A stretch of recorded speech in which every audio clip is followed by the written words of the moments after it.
अपना अपना दुख। एक छोटी सी भावनात्मक कहानी है दोस्तों। प्राचीन काल में दक्षिण भारत में एक छोटे से आश्रम में एक साधु रहते थे। उस आश्रम में एक दो ही शिष्य थे। वहां पर सभी प्रकार के अन्य लोग भी आते रहते थे। वहां आने का सबका कोई न कोई उद्देश्य होता। कोई अपनी मनोकामना पूर्ण करने के लिए इरादे से आता, तो कोई साधु महाराज का आशीर्वाद प्राप्त करने के लिए आता। एक दिन एक परिवार वहां रोता पीटता हुआ आया। साधु महाराज ने उससे पूछा, क्या बात है, तुम रो क्यों रहे हो? उस परिवार का मुखिया बोला, साधु महाराज, हमारा इकलौता बेटा मर गया है। हम दुखी हैं, हमारे घर का चिराग बुझ गया है। महाराज, हम जीना नहीं चाहते, हमें इस दुनिया के जंजाल से छुड़ाओ। उनकी इस प्रकार की बातें सुनकर साधु ने कहा, पुत्र, एक दिन सभी को तो मरना है, मत रो। ईश्वर ने यह दुनिया बनाई ही नाश करने के लिए है, अतः इसके मुंह से बाहर आओ। पुत्र, मरना जीना भगवान के हाथ है, रोने से कोई लाभ नहीं। इस प्रकार के साधु महाराज ने अनेकों उपदेश दिए।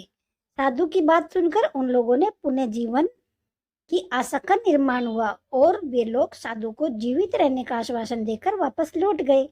इस घटना के कुछ दिनों बाद उस दंपत्ति के यहाँ एक और पुत्र ने जन्म लिया। इसकी खुशी में वह दंपत्ति परिवार एक दिन पुनः फिर साधु महाराज के आश्रम में जा पहुंचा। वहां पहुंचते ही वे आश्चर्यचकित हो उठे। उन्होंने देखा कि आश्रम में चारों ओर शांति छाई हुई थी, कहीं भी कोई नजर नहीं आ रहा था। उस दंपत्ति का मुखिया साधु को आवाज देता अंदर की ओर बढ़ा। तभी अचानक अंदर जाकर उसने देखा कि साधु आश्रम के एक कोने में बैठे रो रहे थे। यह देखकर वह आश्चर्यचकित था। उनसे पूछा, क्या बात है महाराज, आप रो क्यों रहे हैं, क्या हो गया? साधु ने कहा, मेरी बकरी मर गई है। यह कहकर वे पुनः रोने लगे। दंपत्ति कुछ देर बाद यह सोचता रहा, फिर पुनः बोला, परंतु महाराज, उस दिन तो आपने हमसे कहा था यह जीवन आता जाता है, एक दिन सभी को मरना है, रोने धोने से कोई लाभ नहीं, फिर अब आप क्यों रो रहे हैं? इतना सुनते ही साधु ताऊ में आकर बोले, तुम्हारा बेटा मेरा बेटा नहीं था, पर यह बकरी मेरी थी। सबका दुख अपना अपना दुख होता है। इतना सुनते ही वह दंपति उल्टे पांव वापस लौट गए।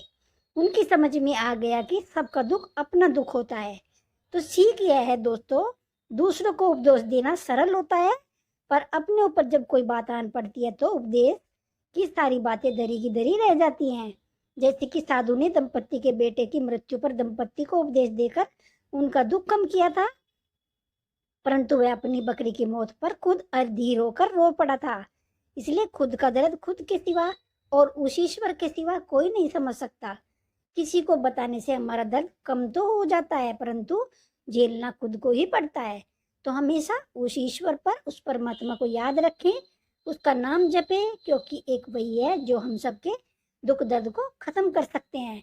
तो दोस्तों, आशा करती हूँ ये कहानी आपको जरूर पसंद आई होगी। तो वीडियो को लाइक कीजिएगा, आपके अपने इस यूट्यूब चैनल दिव्या की आवाज़ को जरूर सब्सक्राइब कीजिएगा। चैनल को सब्सक्राइब करिए, वीडियो को लाइक कीजिए, शेयर कीजिए। वीडियो देखने के लिए आपका बहुत बहुत धन्यवाद।